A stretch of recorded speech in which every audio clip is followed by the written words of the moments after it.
Here's what's left of a Nikon F2 that went underwater in Katrina. This actually worked for a few days.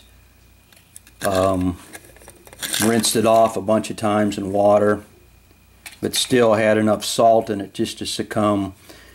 We had this in a barrel for a while, flushing it with salt water, but still the amount of salt gets in there, it just ruins everything. It's able to get the screen out here, but what happens is the salt gets into everything, especially aluminum castings. It just gets into the pores and it just goes crazy. So you could scrub, you could put some of this in an ultrasonic cleaner and it still just goes crazy. So this is what's left of a Nikon F2 that went underwater in Katrina.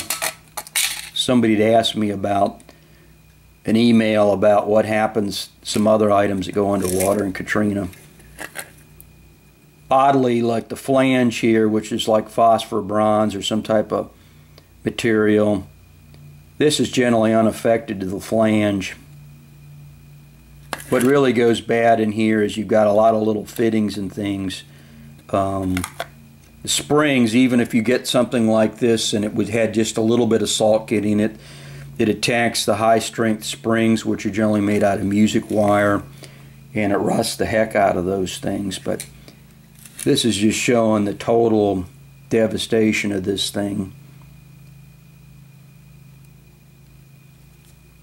This probably was underwater for about half a day to a day.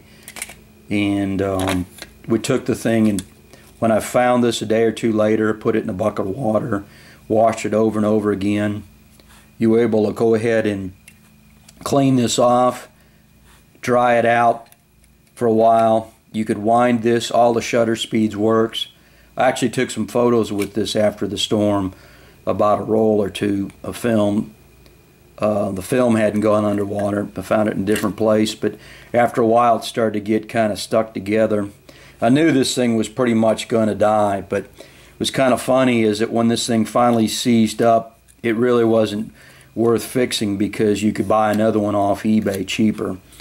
But what's amazing is this thing was just kind of like when it decided to succumb, and after a couple rolls didn't work anymore, I just put this in the garage, and it's amazing how this thing is turned for something that shot 2 rolls into just a complete piece of junk. Probably the only thing worth on here is a soft touch. I can probably take this off if I put some PB nut blaster on there. I mean, this is so bad it's not even worth putting in, you know, as a movie stunt or prop or anything. Anyways, that's what happens with salt. You get something like this and it just totally attacks everything. Salt's really, really bad with aluminum castings.